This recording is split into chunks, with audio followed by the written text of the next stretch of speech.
Alright, so we've looked at props and it's time to look at states. Now, before we go on, we remember that I said in the last lecture that our component is now dynamic, right?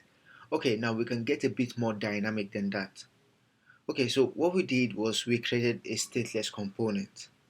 Now we want to transform our component from a stateless component to a stateful component. Now I think I've given that away because when we say a stateless component, it's a component that doesn't do anything with state, doesn't have anything to do with state. Well, now becoming a stateful component, it means that we are now making that component dynamic. So whenever that component changes, the whole application re-renders. Now I know that might be a lot to take in, but let's dive into that right now. So if you look at our input field now, it's dynamic in a way that we are accepting props and we are saying, okay, this prop will come with a type of type. No, it's kind of weird to say that though, but we say it's a type of type, and whatever type is passed in, that will be the type. Else, we're gonna say, okay, it's gonna be a type of text. Now, before we go on to state, we can even do better by destructuring this. So let's say we want to accept type directly instead of saying props.type all the time. So we can just say type, and if we go back to our application, it still works fine.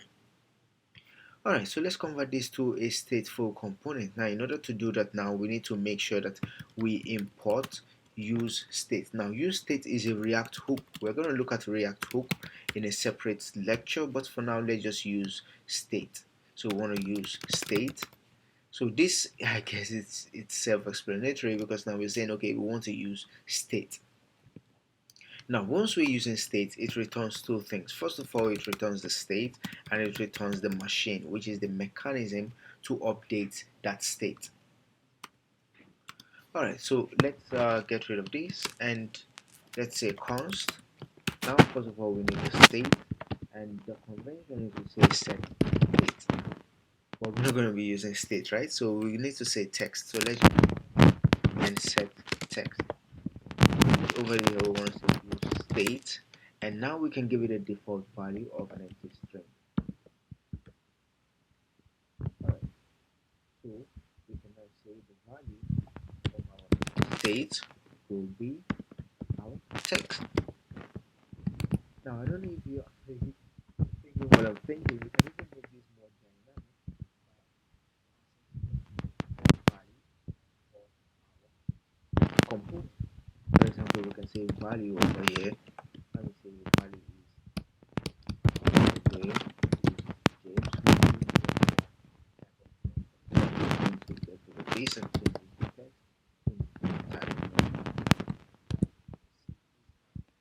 See no there's nothing there, right? And you can see there's issue right here because currently our state is passing in the value, but there's no way to change the value of that. So that's why this is yelling at me, but we won't see this issue once we finish writing code. So I want to receive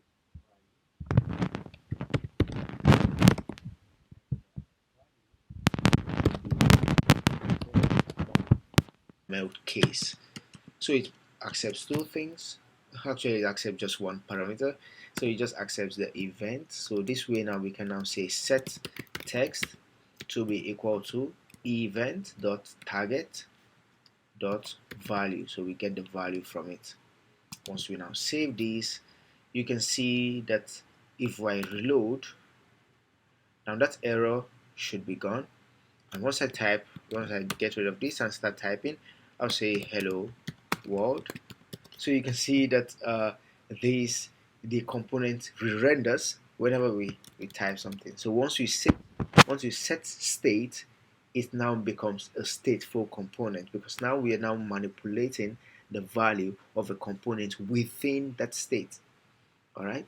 So I don't know why I kept saying within that thing, within that component. So we're changing the value, so the component is now independent of itself. So it accepts the default value from the outside world, but it's not restricted to that value. I hope that makes sense to you. All right. So now I want to also pass something across to you because this was an issue when I was learning React initially. So what I did was, once I set the state, I wanted to capture the value of that state.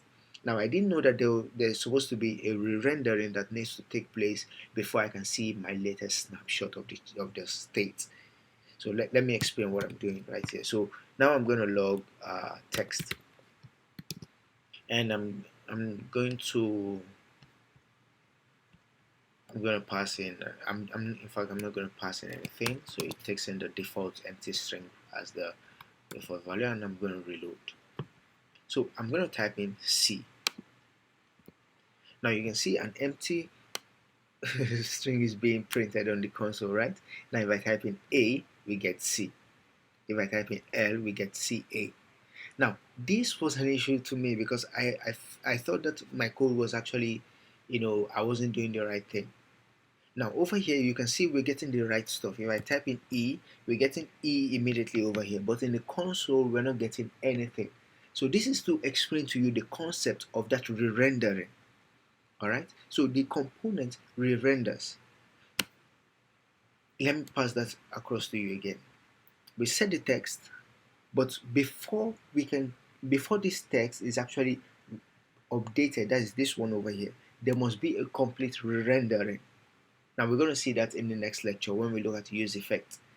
Alright, so once we look at use effect, then we just build a simple application which we can use as a counter. So we use props, we use state, and use effect, everything to build a simple application. Okay, so I believe this should be a long lecture enough for us today. Uh, in case you want to binge watch the next episode, I don't know why I keep saying why I said episode, but anyways, that's gonna be it for this lecture.